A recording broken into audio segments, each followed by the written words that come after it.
এটাই তো জুলাই জাতীয় সনদ। এবং এখানে যে সমস্ত প্রস্তাবের সংস্কার কমিশন এবং অন্যদের প্রস্তাবের বিপরীতে এগুলো লেখা হয়েছে, সেখানে নোট অফ ডিসেন্ট শুধু আমরা দেইনি, আপনারা এই দলিলগুলো আপনারা দয়া করে পড়ে দেখবেন যে এখানে বিভিন্ন দল বিভিন্ন দফায় বিভিন্ন রকমের নোট অফ ডিসেন্ট দিয়েছে, সেটা এইভাবেই উল্লেখ করা আছে এবং দফাওয়ার এই কথাগুলোই আছে।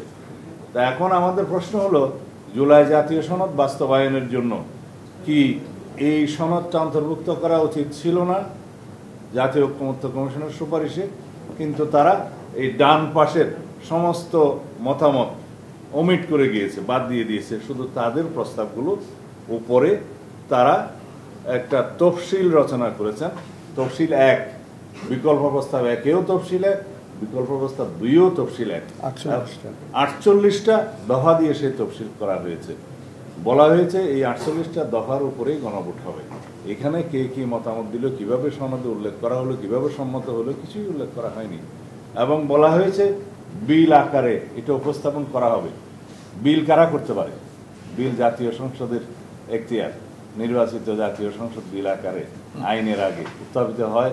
সেই bill first reading, second reading, third রিডিংয়ের পরে, জনমত যাচাইয়ের পরে, স্থায়ী কমিটিতে আলোচনা করার পরে সেই বিলটা গৃহীত হলে সেটা আইনে পরিণত হয়। সেই আইনে স্পিকার দস্তখত করে রাষ্ট্রপতির কাছে দিবেন, রাষ্ট্রপতি সই করলে সেটা আইনে পরিণত হবে। এখন বিলটাকে বলা হচ্ছে যে জাতীয় সংবিধান সংস্কার পরিষদের বিবেচনার জন্য। এইরকম আইডিয়া তো আমরা কখনো শুনিনি। আর যদি সংবিধান সংস্কার পরিষদ নামে কোনো বডি সংগঠন করতে হয় বা সেটার অনুমোদন নিতে হয়, সেটা অবশ্যই জাতীয় সংসদের মধ্যেই সিদ্ধান্ত নিতে হবে। তা এখন এই সমস্ত আলোচনা তো আমাদের সাথে হয়নি। হঠাৎ করে সংবিধান সংস্কার পরিষদ গঠনের যে প্রস্তাবটা দেয়া হলো এবং সেটা কারা দিল, কিভাবে দিল, সুপারিশে কিভাবে আসলো, তাইলে জাতীয় সংসদ নির্বাচন অনুষ্ঠিত হবে নাকি সংবিধান সংস্কার পরিষদ নির্বাচন অনুষ্ঠিত হবে? সেই এখতিয়ার তো নির্বাচন কমিশনের নাই, সংবিধান অনুসারে নাই।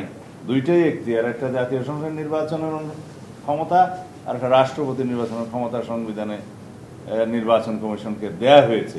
তো সেই ক্ষেত্রে এই সমস্ত পরিকল্পনা বা প্রস্তাব হঠাৎ করে নিয়ে এসে সুপারিশ দেয়া এবং জাতিকে বিভ্রান্ত করা, এখানে অনৈক্য সৃষ্টি করা, বিভক্ত করা তো জাতীয় ঐক্যমত্য কমিশনের কর্ম হতে পারে না। সেই জন্য আমরা বলেছি জাতীয় ঐক্যমত্য কমিশন গঠিত হয়েছিল সকল রাজনৈতিক দলের সাথে আলোচনা করে ঐক্যমত্য সৃষ্টি করা জাতির মধ্যে, অনৈক্য নয়। এখন দেখতে পাচ্ছি আমরা অনৈক্য সৃষ্টি করছে, বিভক্তি সৃষ্টি